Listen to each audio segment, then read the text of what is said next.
Hello, my name is Constance Lindsay. I am an assistant professor of educational leadership in the area of education policy and organizational leadership in the School of Education at UNC Chapel Hill.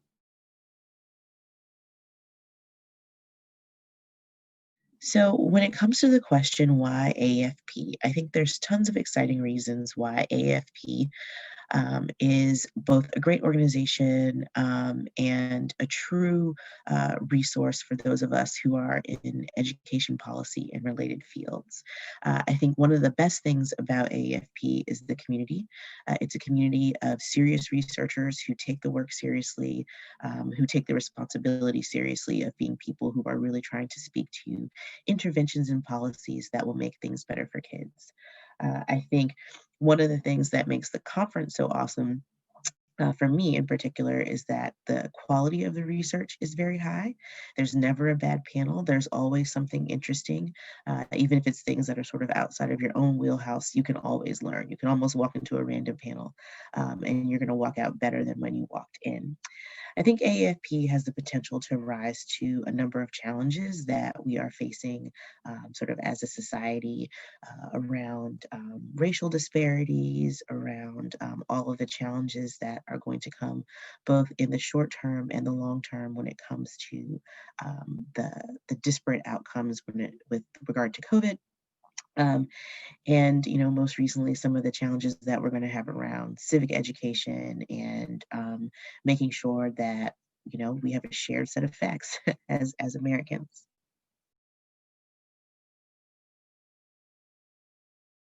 So my most interesting sort of AFP memory is actually participating in a policy talk in 2018 when AFP was deciding to really start to think about issues around racial justice and equity and things of that nature. I participated in a policy talk that included both practitioners and researchers to discuss what equity looks like out in the field and how that connects to research.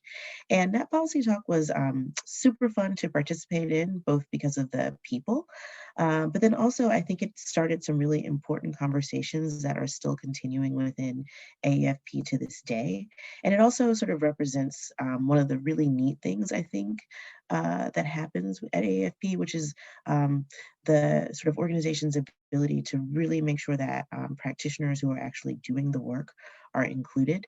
And as somebody who has both sort of worked out in the world and been an academic, I think this is super important. And I think it really reflects the state of our field where it is today. We really need to make those connections to make sure that the research actually makes it into practice and that the questions that we're asking are important to the practitioners.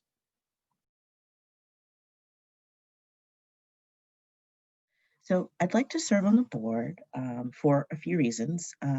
Sort of the biggest one is that I think we, as researchers and as practitioners and those who are interested sort of in education and sort of more broadly speaking, positive outcomes for students, we right now have a tremendous opportunity to meet the needs of the communities that we're trying to serve.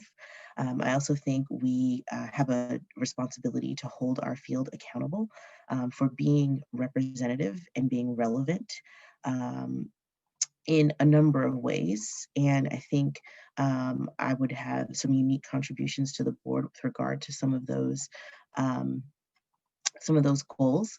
I've served on several nonprofit boards for a number of years, and I'm excited for this opportunity to give back to our little subfield of education policy research, which I think is a mighty community if we are able to sort of harness our resources and use them in the right way to really impact and make positive outcomes for the people that we're trying to help and to make a positive contribution from academia and sort of more broadly speaking from these fields where we get a lot in terms of data and resources, and we need to definitely make sure that we are giving back. And so I really hope that through serving on the board, I'm able to achieve some of these goals. Thank you.